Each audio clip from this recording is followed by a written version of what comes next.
வணக்கம். அ நம்ம வந்து இந்த வீடியோல வந்து என்ன பார்க்க போறோம் அப்படின்னா, நம்ம போர்ட்ஃபோலியோ கிரியேட் பண்றோம் அப்படின்னா, அந்த போர்ட்ஃபோலியோல வந்து ஒரு டிவிடெண்ட் தர மாரி ஸ்டாக்ஸ் வந்து நம்ம வந்து போர்ட்ஃபோலியோல வந்து இருக்கணும். அப்பதான் அந்த நம்மளோட போர்ட்ஃபோலியோ வந்து ஒரு ஸ்ட்ரெங்த்தான ஒரு கன்டினியூஸா வந்து நம்மளுடைய வளர்ச்சிக்கான ஒரு இதுவா இருக்கும். அந்த டிவிடெண்ட் உங்களுக்கு கன்டினியூஸா வரும்போது உங்களுடைய செலவுகளுக்கு யூஸ் ஆகும். அதே மாரி மேற்கொண்டு பங்குகள வாங்குறதுக்கு அது யூஸ் ஆகும். ஒரு பெரிய டிவிடெண்ட் வரும்போது மேற்கொண்டு பங்குகள வாங்குறதுக்கு அது யூஸ் ஆகும். அந்த டிவிடெண்ட் பிளஸ் வந்து அந்த ஸ்டாக் வந்து கண்டினியூஸா வந்து ஏற்றம் தரக்கூடிய ஸ்டாக்ஸா இருந்தா இன்னும் நல்லா இருக்கும். அதே மாதிரி பார்த்தோம் அப்படின்னா எந்தெந்த நிறுவனங்கள் வந்து எவ்வளவு ஒரு நிறுவனம் எடுத்துக்கிட்டோம்னா ஒரு 4-5 தடவை டிவிடெண்ட் கொடுத்தா நமக்கு வந்து ஒரு நல்ல வருமானம் கொடுக்கக்கூடிய நிறுவனமா இருந்ததுன்னா கண்டினியூஸா டிவிடெண்ட் கொடுப்பாங்க. அதே மாதிரி நீங்க நம்ம மத்திய அரசு எடுத்துக்கிட்டீங்க அப்படின்னா வருஷத்துக்கு ஒரு தடவை ஹெல்த்தியான டிவிடெண்ட் வந்து மத்திய அரசுக்கு அவங்களுடைய கவர்மெண்ட் நம்மளுடைய நிறுவனங்கள் வந்து கிட்டத்தட்ட வருஷத்துக்கு லட்சக்கணக்கான கோடிகள் வந்து டிவிடெண்டை வந்து பே பண்றாங்க. வருஷம் ஒரு தடவை வந்து மத்திய அரசு வாங்குற டிவிடெண்ட் வருமானம் மட்டும் கிட்டத்தட்ட ஒரு பல லட்சம் கோடி இருக்கும். ஸோ கிட்டத்தட்ட இந்த கடைசி வருஷம் கொடுக்குற 1 லட்சம் கோடி கிட்டத்தட்ட கொடுத்துருக்கிறதா வந்து செய்திகள். ஸோ அது மாதிரி வருஷம் வந்து டிவிடெண்ட் வந்து நம்ம மத்திய அரசு வந்து அதிகமாக வாங்கிட்டு இருக்காங்க. ஸோ அந்த நிறுவனங்கள் நம்மகிட்ட இருந்தது அப்படின்னா நமக்கும் வந்து அந்த டிவிடெண்ட் வந்து அந்த நிறுவனங்கள் அவங்க அதே மத்திய அரசு கொடுக்கும்போது நமக்கும் அந்த டிவிடெண்ட் வந்து வருஷத்துக்கு ஒரு தடவை 3 மாதத்துக்கு ஒரு தடவை அதே மாதிரி நமக்கு வந்து கண்டினியூஸாக கொடுக்கக்கூடிய வாய்ப்புகள் உண்டு. அதனால நம்ம போர்ட்ஃபோலியோ கிரியேட் பண்ணும்போது நமக்கு வந்து எப்பயும் வந்து ஹெல்த்தியான டிவிடெண்ட் கொடுத்துறக்கூடிய பங்குகள் கூட வந்து நம்ம சேர்த்துக்கிறது நமக்கு வந்து நல்ல ஒரு இதுவாகவும் இருக்கும். ஸோ நம்ம வந்து இந்த வீடியோக்குள்ள வந்து நம்ம சொல்ல போகிறது எல்லாமே எஜுகேஷன் பர்பஸ் மட்டும்தான். இது வந்து யாரும் வந்து பை அண்ட் செல் வந்து கால்ஸ் கிடையாது. நீங்கள் அப்படி யாராவது ஏதாவது இந்த நிறுவனங்களை வந்து நீங்கள் வாங்கவோ விற்கவோ செய்கிறதா யாராவது செபி ரெஜிஸ்டர் அட்வைசர் கிட்ட கேட்டுட்டு இந்த பங்குகளை வாங்கலாம். சரி வாங்க நம்ம வந்து வீடியோக்குள்ள போகலாம். நம்ம வந்து பார்க்க போகிற முதல் நிறுவனம் வந்து ஆர்இசி அப்படின்ற ஒரு நிறுவனம். இது வந்து மத்திய அரசோட நிறுவனம் தான். இது வந்து மின்சாரத்துறையை சேர்ந்த நிறுவனமும் கூட. இப்போ வந்து லேட்டஸ்ட்டாக வந்து 52 ஹை பார்த்தோன்னா கிட்டத்தட்ட 606 ரூபா இருந்திருக்கு. இப்போ சமீபத்தில் இறக்கம் கண்டதுனால 349 ரூபா லோ வந்திருக்கு. இப்போ வந்து லேட்டஸ்ட்டாக வந்து ட்ரேட் ஆகிற ப்ரைஸ் 366 ரூபா. ஸ்டாக்கோட ஃபேஸ் வேல்யூ பார்த்தீங்கன்னா 10 ரூபா. மார்க்கெட் கேபிட்டல் கிட்டத்தட்ட 96,416 கோடி இருக்குது. ஸ்டாக்கோட பி 5.71 இருக்குது. ROC 9.96 இருக்கு. ROE அதே மாதிரி 21.15 இருக்கு. டெப்ட் பார்த்தா அந்த நிறுவனத்துக்கு கொஞ்சம் அதிகமாக இருக்க மாதிரி தெரியும். ஆனால் இது மத்திய அரசோட நிறுவனம். இவங்க வந்து நிறைய அதிகமாக கடன் வாங்கி தான் அது பண்ணிய வேண்டிய சூழ்நிலை இருக்குது. அதனால வந்து நமக்கு அதை பற்றி கவலை கிடையாது. கண்டினியூஸாக வந்து நமக்கு வந்து இந்த நிறுவனம் வந்து டிவிடெண்ட் கொடுக்குதா அதே மாதிரி இந்த நிறுவனத்தோட நம்ம பங்குகள் நம்ம கிட்ட இருக்கிறதுனால பெரிய பாதிப்பெல்லாம் ஒன்றும் இருக்க போகிறது கிடையாது. டெப்ட் ஈக்விட்டி பார்த்தா 6.33 இருக்குது. இது ரொம்ப அதிகமாக இருக்கும் அப்படின்னு நமக்கு தோணும். ஸோ அதுதான் இந்த காரணத்தை உங்கள்கிட்ட தான் சொல்லிடுறேன். இது மத்திய அரசோட நிறுவனம். ஸோ இந்த நிறுவனம் வந்து அழிய போகிற நிறுவனம் கிடையாது. அதே மாதிரி பார்த்தா இண்டஸ்ட்ரியல் பி பார்த்தீங்க அப்படின்னா 24.2 இருக்குது. 24.2 இருக்குது. ஸோ அதுக்கு அடுத்து வந்து நம்ம வந்து ப்ராஃபிட் பார்த்தோம் அப்படின்னா சேல்ஸ் வந்து கடைசி இதில் வந்து மார்ச் 2025 பார்க்கும்போது 56,369 கொடுத்துருக்காங்க. அதுக்கு முந்தின வருஷம் வந்து 47,517 கோடி கொடுத்துருக்காங்க. அதே மாதிரி கண்டினியூஸாக வந்து நெட் ப்ராஃபிட் வந்து கண்டினியூஸாக வந்து ஏற்றம் கொடுத்துக்கிட்டே இருக்க போகுது. பார்த்தீங்கன்னா தெரியும். 2023 11,167, 2024 வந்து 14,145 கோடி இருக்குது. அதுமாதிரி 2025 15,884 கோடி ரூபா வந்து உங்களுக்கு வந்து இப்போ சேல்ஸ் ப்ராஃபிட் காமிச்சிருக்காங்க. ஸோ கண்டினியூஸான ஒரு வளர்ச்சியும் இருக்குது அப்படின்னு நமக்கு தெரியுது. நமக்கு அதனால டிவிடெண்ட் இன்க்ரீஸ் ஆகக்கூடிய வாய்ப்புகள் உண்டு. கேஷோட ரிசர்வ்ஸ் பார்த்தீங்க அப்படின்னா கிட்டத்தட்ட 75 கோடி வச்சுருக்காங்க. இது வந்து கிட்டத்தட்ட ஒரு 5 லட்சம் 4,96,243 கோடி ரூபா கடன் இருக்குது. நமக்கு அதை பற்றி கவலை கிடையாது. இது மத்திய அரசு நிறுவனம் கடன் இருக்கத்தான் செய்யும். நமக்கு வந்து டிவிடெண்ட் தரதை வந்து பார்த்தோம் அப்படின்னா வருஷத்துக்கு இந்த வருஷம் நம்ம எடுத்துக்கிட்டிங்க அப்படின்னா 4 டிவிடெண்ட் கொடுத்துருக்காங்க. பிப்ரவரி 2014 ஒரு 4 ரூபா 30 கொடுத்துருக்காங்க. 2025 மார்ச் மாதம் ஒரு 3 ரூபா 60 கொடுத்துருக்காங்க. ஆகஸ்ட்டில் ஒரு 4.60 கொடுத்துருக்காங்க.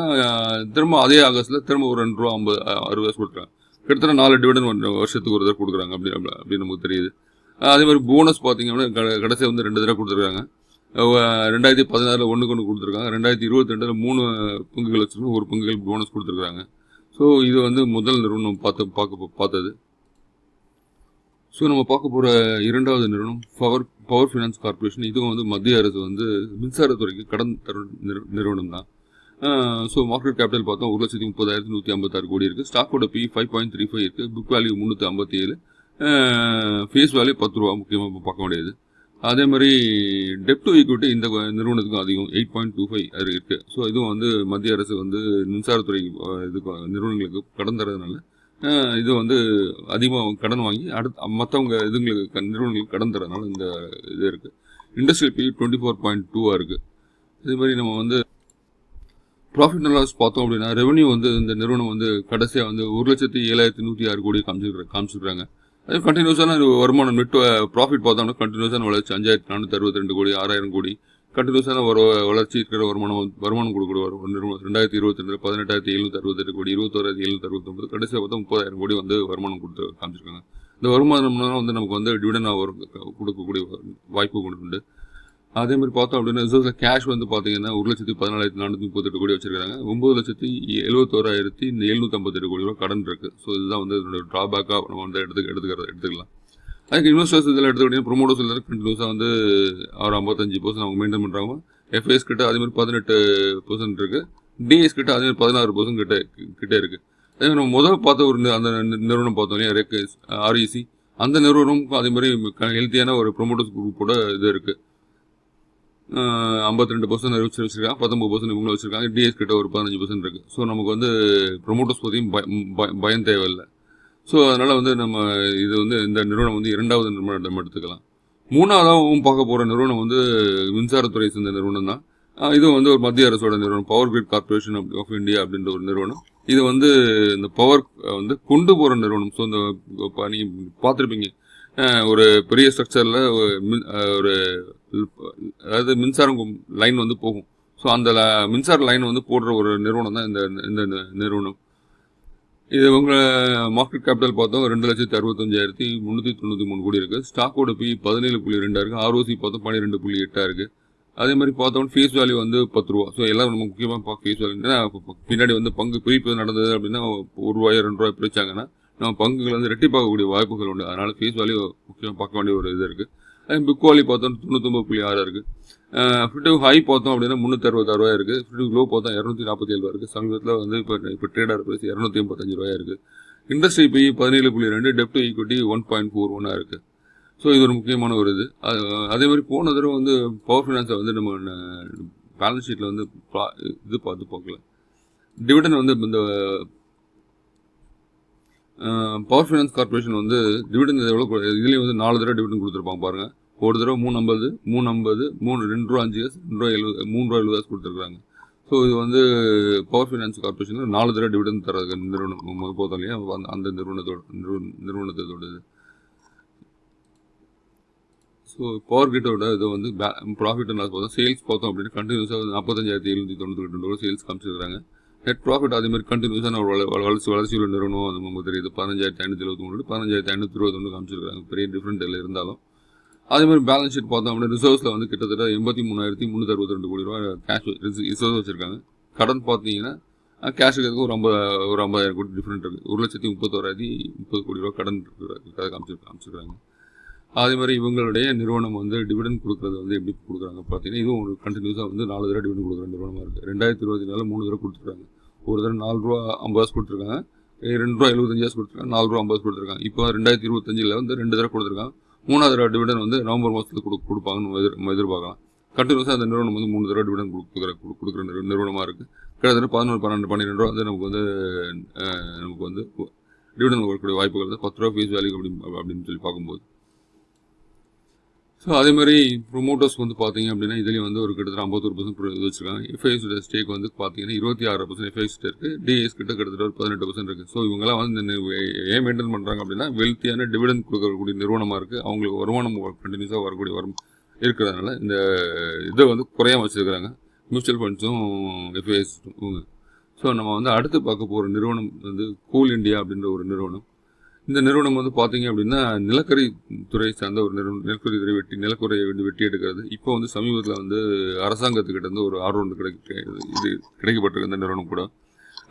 ரேர் எர்த் எலமெண்ட்ஸ் அப்படின்றக்கூடிய இந்த கனிம வள தாதுக்களை வந்து வெட்டி எடுக்கக்கூடிய வாய்ப்புகளை வந்து இந்த நிறுவனத்துக்கு அரசாங்கம் கொடுத்துருக்காத செய்திகள் இருக்குது. இந்த நிறுவனத்தோட மார்க்கெட் கேபிட்டல் பார்த்தா 2,41,980 கோடி ரூபா வந்து மார்க்கெட் கேபிட்டலாக இருக்குது. ஃபேஸ் வேல்யூ 10 ரூபா இருக்குது. டெப்ட் ஈக்விட்டி பார்த்தீங்கன்னா டெப்ட் வந்து பார்த்தீங்க அப்படின்னா 0.09 இருக்குது. ஸோ ஒரு கடன் ரொம்ப கம்மியான ஒரு நிறுவனம். இண்டஸ்ட்ரி பி 11.3, ஸ்டாக்கோட பி பார்த்தீங்கன்னா 7.30 7.30 இருக்குது. ஆர்ஓசி 48, ஆர்ஓஇ 38.9 இருக்குது. ஸோ நமக்கு வந்து எல்லாமே வந்து ஒரு நல்லா இருக்குது. ப்ராஃபிட் அண்ட் லாஸ் பார்த்தீங்க அப்படின்னா சேல்ஸ் கடைசியாக வந்து கண்டினியூஸான ஒரு சேல்ஸ் இருக்கிற வளர்ச்சி உள்ள நிறுவனம். 2024 1,44,752 கோடி காமிச்சிருக்காங்க. 2025 1,43,000 கோடி 369 கோடி காமிச்சிருக்காங்க. பெரிய டிஃப்ரெண்ட் இல்லை. இருந்தாலும் வந்து இந்த இதில் வந்து 2,000 கோடி வந்து மைனஸில் இருக்குது. ப்ராஃபிட்டில் வந்து பார்த்தோம் அப்படின்னா நெட் ப்ராஃபிட் பார்த்தீங்கன்னா கண்டினியூஸான வளர்ச்சி இருக்கிறது தெரியுது, உங்களுக்கு தெரியும் பார்க்கலாம்.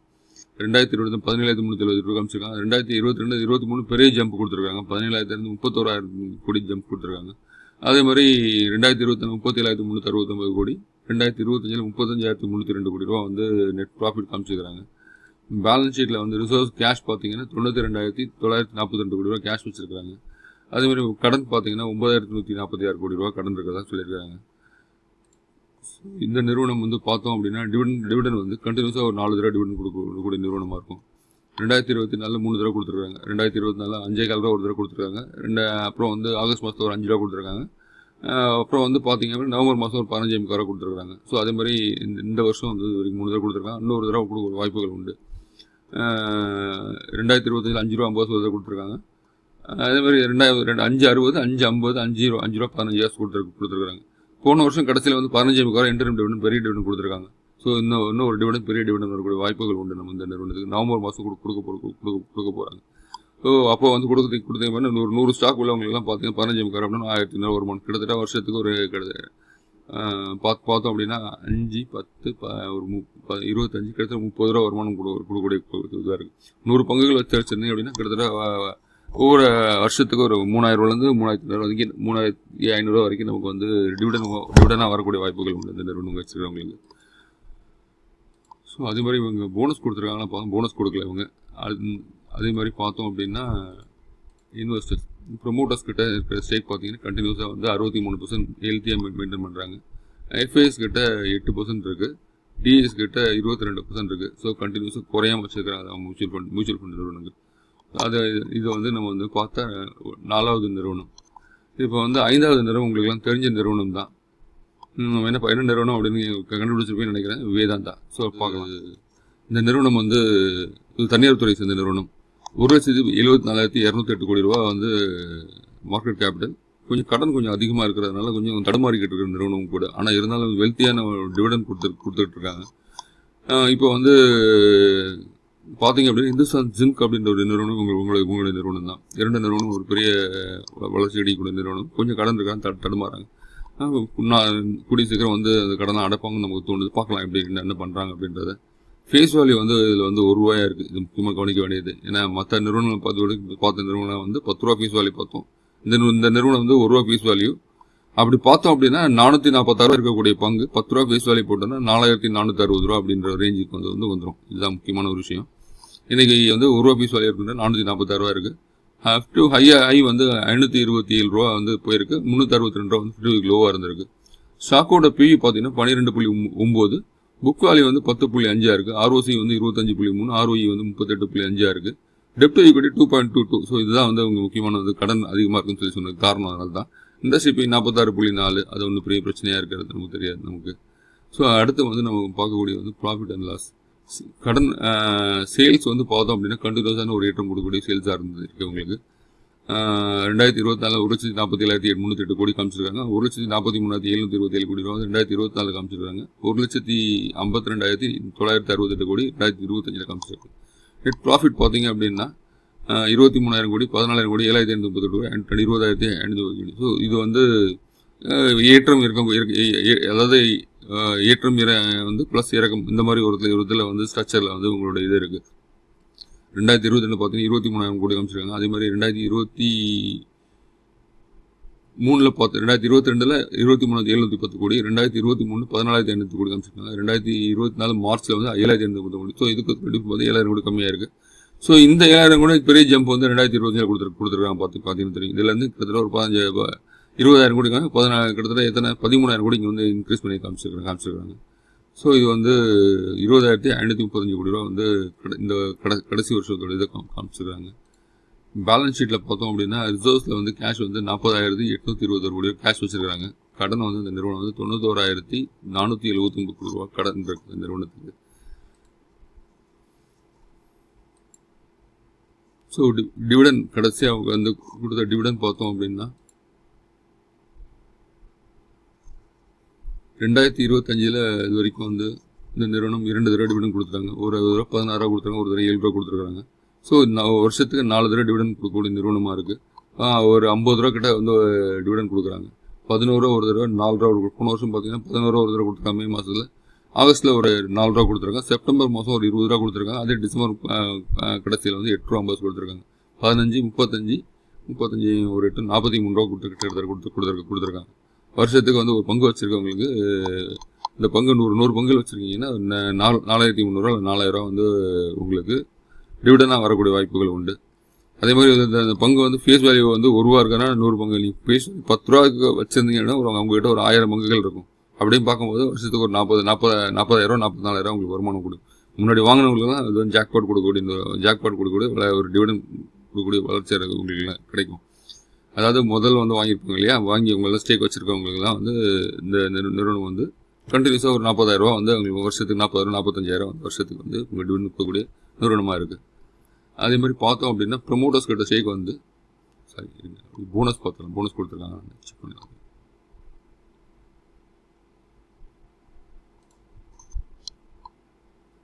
போனஸ் பார்த்தீங்கன்னா 2005 ஒரு தடவை கொடுத்துருக்காங்க, 2008 ஒரு தடவை கொடுத்துருக்காங்க. 1:1 போனஸ். ஸோ அந்த நிறுவனம் அதுக்கப்புறம் பெரிய அளவில் போனஸ் கொடுக்கல. நமக்கு வந்து போனஸ் கொடுத்துருந்தாங்க அப்படின்னா இன்னும் ஒரு வளர்ச்சி அதிகமாக இருக்கும். இன்வெஸ்டர்ஸோட ஸ்டேக் கரெக்டாக ஓரளவு நல்லா மெயின்டைன் பண்ணுறாங்க. 56.38 இருக்குது. ஃபேஸ் கிட்ட ஸ்டேக் வந்து கூட குறைஞ்சிருக்கு, பரவாயில்ல, அது பற்றி பிரச்சனை கிடையாது. கடைசியாக வந்து 10% கிட்ட அவங்க ஃபேஸ் கிட்ட இருக்குது. டிஎஸ் கிட்ட கண்டினியூஸான ஒரு ஏற்றம் கொடுத்துட்டீங்கன்னா அவங்க கண்டினியூஸாக டிவிடன் தரதுனால 16.47 அப்படின்ற இதில் சதவீதத்தில் மியூச்சுவல் ஃபண்ட் நிறுவனம் வச்சுருக்காங்க.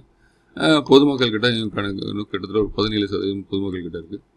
ஸோ இது வந்து வேதாந்தா அப்படின்ற நிறுவனம் வந்து நம்ம பார்த்த ஒரு 5வது நிறுவனம். நம்ம பார்க்க போகிற அடுத்த நிறுவனம் அப்படின்னு சொல்லி பார்க்கும்போது எம்எஸ்டிசி லிமிடெட் அப்படின்ற ஒரு நிறுவனம். இந்த எம்எஸ்டிசி லிமிடெட் அப்படின்ற நிறுவனம் வந்து மத்திய அரசை சேர்ந்தது. இவங்க வந்து மின்னணு முறையில் வந்து ஏலம் வர்ற ஒரு கம்பெனியும் கூட. அதே மாதிரி காலம் சென்ற வாகனங்கள் இருக்குல்லையே, அதை வந்து அழிக்கக்கூடிய ஒரு நிறுவனமாக வந்து இவங்க இருக்கிறாங்க. ஸோ இவங்க வந்து பார்த்தீங்க அப்படின்னா நம்ம Mahindra MSTC recycling private limited அப்படின்னு சொல்லி 50% வச்சுருக்காங்க கிரேட்டர் நோய்டாவில். ஸோ இவங்க வந்து இந்த அதாவது காலம் சென்ற வாகனங்களை வந்து இவங்க வந்து அழிக்கிற ஒரு நிறுவனம். இ-காமர்ஸ் பிஸ்னஸ், அதாவது இ-காமர்ஸ் பிஸ்னஸ் அப்படின்ற இவங்க வந்து ஏலம் ஒரு நிறுவனம் வந்து இ-காமர்ஸ் முறையில் பண்ணுறாங்க. ஸோ அதே மாதிரி டவர், ஸ்டார்ட் பவர், வேதாந்தா இந்த மாதிரி நிறுவனங்களுக்கு வந்து ஸ்கிராப்ஸ் இதெல்லாம் வந்து இது பண்ணுறாங்க. ஸோ ஸ்கிராப், சர்ப்ளஸ், டிஸ்டோர்ஸ், minerals and agro and forest products இதெல்லாம் வந்து இது பண்ணுறாங்க. இது வந்து மத்திய அரசோடு சார்ந்த ஒரு நிறுவனம் கூட. மார்க்கெட் கேபிட்டல் பார்த்தோன்னா இது வந்து ஸ்மால் கேப் கம்பெனியோட சேர்ந்த ஒரு நிறுவனம். 3,525 கோடி வந்து வச்சுருக்காங்க. ஸ்டாக்கோட பி வந்து 16.2. ஆர்ஓசி பார்த்தோன்னா 25.6 இருக்குது. 24.2 ஆர்ஓஇயாக இருக்குது. ஃபேஸ் வேல்யூ 10 ரூபாயாக இருக்குது. ஸோ அதே மாதிரி பார்த்தா ஆர்எஸ்ஐ 59.8 இருக்குது. ஸோ அது ஃபேஸ் வேல்யூ 10 ரூபா முக்கியமாக கவனிக்க வேண்டியது. சேல்ஸ் பார்த்தோம் அப்படின்னா கண்டினியூஸான ஒரு ஏற்றம் இருக்கும் கொடுக்குற ஒரு சேல்ஸ் அதுக்கான வருமானம் வந்து பார்த்தீங்க அப்படின்னா மற்றது வந்து வருமானம் வந்து அதிகமாக வருது. எல்லாத்துலேயும் ஒரு கண்டினியூஸாக வருது. கடைசியாக 2025 வந்து 407 கோடி ரூபா வந்து வருமானம் காமிச்சிருக்கிறாங்க. அதே மாதிரி ரிசர்வ்ஸில் பார்த்தீங்க அப்படின்னா கேஷோட ரிசர்வ்ஸ் 819 கோடி இப்போ கேஷ் வச்சுருக்காங்க. 2025 668 கோடி ரூபா கேஷ் வச்சுருக்காங்க. கடன் பார்த்தீங்க அப்படின்னா கடன் குறைஞ்சிக்கிட்டே வந்திருக்கு. கடைசி 145 கோடி ரூபா கடன் இருக்குது இந்த நிறுவனத்துக்கு. ஸோ இவங்க வந்து பார்த்தோம் அப்படின்னா டிவிடன் பார்த்தீங்க அப்படின்னா வருஷத்துக்கு போன வருஷம் வந்து ஒரு 2 3 தடவை கொடுத்துருக்காங்க. 2024 5 ரூபா கொடுத்துருக்காங்க. பிப்ரவரி 20ஆம் தேதி. அது செப்டம்பர் 10ஆம் தேதி மாதம் வந்து 5 ரூபா கொடுத்துருக்காங்க. நவம்பர் 22 வந்து ஒரு 4 ரூபா கொடுத்துருக்காங்க. ஸோ இந்த வருஷத்தில் வந்து இது வரைக்கும் ஃபஸ்ட்டே வந்து 32 ரூபா டிவிடன் கொடுத்துருக்காங்க. ஸோ இந்த வருஷம் வந்து டிவிடன் வந்து அதிகப்படுத்திருக்காங்க அப்படின்னு சொல்லி நமக்கு தெரியுது. 2024 32 ரூபா கொடுத்துருக்காங்க. நான் இன்னும் ஒரு 4 ரூபா பஸ் கொடுத்துருக்காங்க. இன்னும் அடுத்து வந்து ஒரு 4 ரூபாய் 5 ரூபா கொடுக்கக்கூடிய வாய்ப்புகள் உண்டு. பார்த்தோம் கிட்டத்தட்ட ஒரு 40 ரூபா வந்து நமக்கு வந்து டிவிடன் கொடுக்கக்கூடிய நிறுவனம் வந்து இந்த வருஷத்தில் வந்திருக்கு. ஸோ இந்த நிறுவனம் வந்ததையும் நம்ம வந்து ஒரு கண் வைக்கலாம். ஸோ வரக்கூடிய ஆண்டுகளில் கண்டினியூஸாக வந்து வருமானம் அதிகரிக்கும் போது இந்த நிறுவனத்தில் வந்து நம்ம டிவிடன் அதிகமாக எதிர்பார்க்கலாம். இன்வெஸ்டர்ஸ் கிட்ட கண்டினியூஸாக ஒரு 64% ஸ்டேக் மெயின்டைன் பண்ணுறாங்க. எஃப்ஐஎஸ் ஹோல்டிங் வந்து இப்போ அதிகப்படுத்திருக்க நம்ம பார்க்கலாம். 6.18, 5.40, 5.37 இருக்குது. டேஸ் அதே மாதிரி டேஸ் வந்து கம்மியாக தான் இருக்காங்க. 1.34 தான் வச்சுருக்காங்க. பொதுமக்களோட ஒரு 28% இருக்குது. ஸோ இது வந்து இப்போ தான் டிவிடன் கொடுக்க ஆரம்பிச்சிருக்காங்க. இனிமேல் டிஎஸ் ஒரு கண்ணில் போட்டு இந்த டிவிடன் ஸ்டேக்கை வந்து இன்க்ரீஸ் பண்ணக்கூடிய வாய்ப்புகள் உண்டு இந்த நிறுவனமும். நம்ம வந்து அதே மாதிரி அடுத்ததாக நம்ம பார்க்க போகிற நிறுவனம் வந்து வேதாந்தாவுடைய துணை நிறுவனம். ஸோ ஹிந்துஸ்தான் ஜிங்க் இதை பற்றி உங்களுக்கு எல்லாருக்கும் தெரிஞ்சிருக்கும். இதனுடைய ஃபேஸ் வேல்யூ ₹2 இருக்குது. அப்படி பார்த்தா கிட்டத்தட்ட ஒரு ₹2200 பங்குள்ளதாக இருக்கும். ஹை பார்த்தா ₹575 இருக்குது. லோ பார்த்தா ₹378 இருக்குது. ஸ்டாக்கோட போய் 18.3, புக் வேல்யூ 31.4 இருக்குது. ROC 60.7, 72.4 வந்து ROE இருக்குது. ப்ரைஸ் நீங்கள் பார்த்தீங்கன்னா 18.3 இருக்குது. டெப்ட் ஈக்விட்டி 0.82 இருக்குது. இண்டஸ்ட்ரி பி 29.9 இருக்குது. சேல்ஸ் பார்த்தீங்க அப்படின்னா மார்ச் மாதம் கடைசியாக காமிச்சிருக்க குவார்ட்டர் வந்து 33,969 காமிச்சிருக்காங்க. ப்ராஃபிட் அதே மாதிரி கண்டினியூஸாக ஒரு ஏற்றம் இருக்கக்கூடிய இதுவாக தான் இருக்குது. ஸோ வேதாந்தாவுடைய இதுன்றதுனால இதை வந்து பார்த்தீங்க அப்படின்னா 2023 10,520 கோடி காமிச்சிருக்காங்க. 2024 7,787 கோடி, 2020 10,220 கோடி வந்து நெட் ப்ராஃபிட்டில் காமிச்சிருக்காங்க. ரிசர்வ்ஸில் கேஷ் பார்த்தீங்க அப்படின்னா 12,445 கேஷ் வச்சுருக்காங்க. கடன் வந்து பார்த்தீங்க அப்படின்னா அந்த நிறுவனத்துக்கு 10,964 கோடி வந்து கடன் இருக்குது. ஸோ இந்த நிறுவனம் வந்து ஜிங்க் மற்றும் சில்வர் துறை சார்ந்த நிறுவனம் கூட. ஸோ சில்வருடைய வளர்ச்சி அதிகமாக சில்வர் வந்து வெட்டி எடுக்கக்கூடிய நிறுவனம் அப்படின்றதுனால இந்த ப்ரைஸ்லேயும் வந்து ஸ்டாக்கோட ப்ரைஸில் வந்து இதை எதிரொலிக்கலாம். இப்போ சமீபத்தில் பார்த்தீங்க அப்படின்னா இந்த ஸ்டாக்கோட ப்ரைஸ் பார்த்தீங்கன்னா கண்டினியூஸாக வந்து ஒரு அதாவது இந்த இறக்கத்துக்கு பிறகு கண்டினியூஸாக ஏற்றம் கொடுக்கக்கூடிய இது வந்து இருக்குது. பார்த்தீங்க அப்படின்னா 200 DMA கட் பண்ணக்கூடிய நிலைமையில வந்துருக்கு. கண்டினியூஸாக இந்த சில்வர் வந்து ஏற்றம் கொடுத்து அப்படின்னா இந்த ஸ்டாக் ப்ரைஸ்லேயும் வந்து ஹைக் இருக்கும் நமக்கு. ஸோ அதுக்கு அடுத்து வந்து நிறுவனம் வந்து டிவிடன் எவ்வளோ தராங்க. இந்த நிறுவனம் பார்த்தீங்க அப்படின்னா 2024 2 தடவை டிவிடன் கொடுத்துருக்காங்க. ஒரு தடவை ₹10 ஒரு தடவை கொடுத்துருக்காங்க, ஒரு தடவை ₹19 கொடுத்துருக்காங்க. 2020 ₹10 கொடுத்தாச்சு. அடுத்த டிவிடன் வந்து ஆகஸ்ட் மாதம் போயிருக்கு. அடுத்து எப்போ தரப்போகிறாங்கன்னு தெரியல. இன்னொரு தடவை டிவிடன் வரக்கூடிய வாய்ப்பு உண்டு இந்த நிறுவனத்துக்கு. கடைசியாக கொடுக்குற டிவிடன் ₹19 கொடுத்துருக்காங்க. அடுத்து வந்து இதுலேயும் வந்து ஒரு ₹19 எதிர்பார்க்கலாம். இந்த போனஸ் பார்த்தா ஒரே ஒரு தடவை 2014 1 போனஸ் கொடுத்துருக்காங்க அந்த நிறுவனம். ஸோ இதை வந்து நம்ம வந்து பார்த்த ஒரு 7 நிறுவனம் நம்ம வந்து டிவிடன் தரக்கூடிய நிறுவனங்கள் பார்த்துருக்கோம். இன்னும் நிறைய நிறுவனங்கள் இருக்குது. நம்ம வர பார்க்கலாம் அந்த நிறுவனங்கள். அதே மாதிரி ஒரு சில தனிப்பட்ட பங்குகளை நம்ம எடுத்து அலசியும் ஆராயலாம். அந்த பங்குகளுடைய இது என்ன அப்படின்றத பற்றியும். கண்டினியூஸாக டிவிடன் தரக்கூடிய பங்குகள் நம்மக்கிட்ட இருந்தது அப்படின்னா அதனால் நம்மளுடைய வளர்ச்சி வந்து நமக்கு வந்து டிவிடனோட வளர்ச்சி நமக்கு அது அதிகமாக இருக்கும். கண்டினியூஸான ஒரு வருமானம் இருக்கிற மாதிரி தெரியும். போர்ட்ஃபோலியோ வந்து க்ரோத் இருக்கிற மாதிரி தெரியும். இது இல்லாமல் வந்து க்ரோத் உள்ள பங்குகள் தனியாக ஒரு இது இருக்குது. அதுக்கு நம்ம அடுத்த வரப்போகிற வீடியோவில் பார்க்கலாம். அது ஒரு 5-6 பங்குகள் எடுத்து வச்சுருக்கேன். அதுக்கும் சரி இந்த வீடியோ வந்து எவ்வளோ முடிச்சுக்கலாம். ரொம்ப லென்த்தாக போயிருக்கு. யாராவது நம்ம வாட்ஸ்அப் குரூப்பில் ஜாயின் பண்ணுறாங்க அப்படின்னா வாட்ஸ்அப் குரூப்பில் லிங்க் வந்து நம்ம டிஸ்கிரிப்ஷனில் இருக்குது. ஜாயின் பண்ணிக்கோங்க. தேங்க்யூ.